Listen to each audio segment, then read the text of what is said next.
Hi everyone, today I'm going to review the Happymodel Snapper 6 that I just got, brushless micro. So this is a FrSky version and it's the basic edition. So let's see what the basic edition has in the box. So let's open it up. So we got a bunch of spare accessories, spare props, spare rubber bands, prop removal, and then we got this USB charger and that can switch between normal and HV. Then we get this 250 milliamps 1S LiPo with a pH 2.0 connector, and here it is. That's the micro itself. It looks really good. In my opinion, I really like the way it looks. The frame is carbon fiber and the prop guards are aluminum. So we have to see how they will manage some hard crash. But in terms of look, it looks great. I really like the way it looks. This is a manual that has all the information you need for the binding procedure, the configuration, its upgrade and whatnot. This board, this FC board, supports D16 and D8, so that's good. So the canopy, as you can see, it's the same exact canopy that comes with the Ishin QX65, which currently is my favorite brushed whoop. So we'll see how it compares with this one. Also the camera, I think, is exactly the same. It's a pretty good camera, so yeah. So okay, let's fire up Betaflight. Alright, so here we are in Betaflight. The quad is connected, so click connect, and let's check out what are the default options, and let's see if we need to change anything. So let's enable expert mode. Let's see, ports, it's only this. That's pretty simple. Configuration, you can see it's D-Shot 600.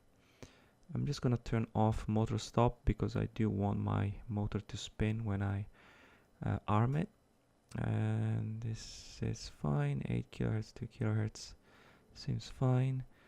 I'm gonna scroll down to see if there's anything that I need to change. Seems fine. So save and reboot.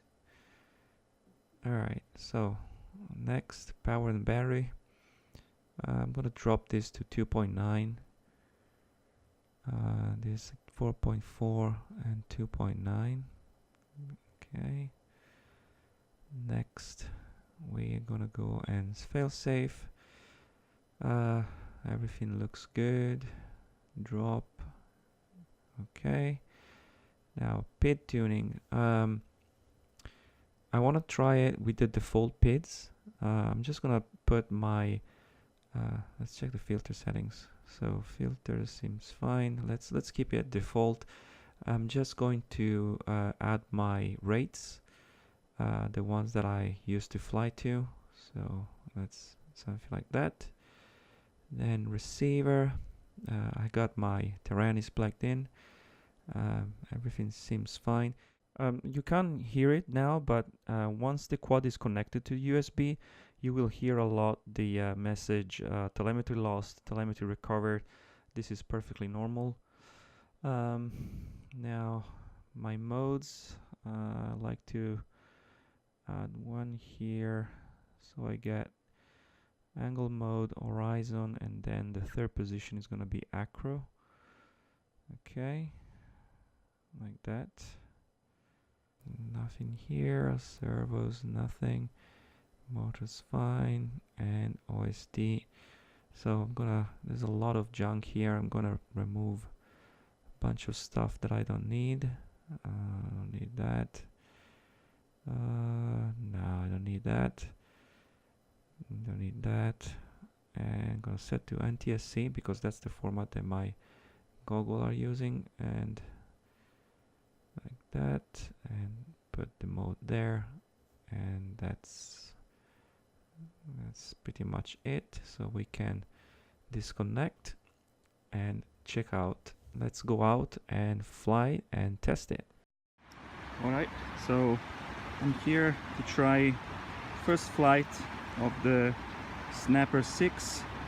It's a beautiful morning, very nice weather. It's really beautiful. So yeah, let's see how this little guy performs. Alright, let's check it out. So immediately, whoop, I don't know if you noticed that, but there was like a twitch. And if you look at, there you go, again, he's twitching again. So as you can see, while he's flying, he's doing these small twitches. And I found out that the reason of, there we go, some prop wash there. The reason why, there we go, another one. The reason why he's doing this twitching is because of a problem with the D16 bind. And so I searched online a little bit and I tried to find a solution, and basically the easiest solution for this particular quad was basically just, you know what, just bind it in D8 since it supports both. So according to the manual, as you can see, you can switch between D16 and D8 in the settings by changing the SPI bus receiver provider from FrSky X to FrSky D, and then you have to obviously rebind the quad from your receiver. So I tried that and let's see how it went. Alright, so this is day 2. I bound the micro in D8 this time, so we'll see if the D8 will solve the twitch problem that he had yesterday. Hopefully it does. I read online that that might be a solution. So yeah, let's try it out. I'm on a slightly different spot compared to yesterday, but it's still pretty nice. So let's give it a shot.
So I had a little bit of a hard crash there,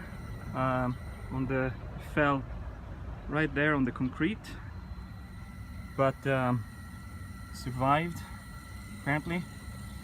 So yeah, let me stop the motors. So it seems I survived. This prop guard was bent, but I easily bent it back. It was a little bit bent in here because of when it fell like this. So this was a little bit bent, but it was easy by hand just to bend it back, so I guess that's good. And as you can see from the footage, the flight was perfect. It did not have the twitch anymore, so definitely binding in D8 was the solution. If you have the problem, just bind in D8, it will solve it. Upgrading to the latest version of Betaflight might also solve it for D16, but to be honest, I think I will keep it in D8. I don't really care about D16. So yeah, that worked. So thank you. So there you have it. I hope you enjoyed. This was my quick review of the Happymodel Snapper 6 brushless micro. It's a really good flyer and I definitely recommend it. So thank you for watching, and I see you guys next time.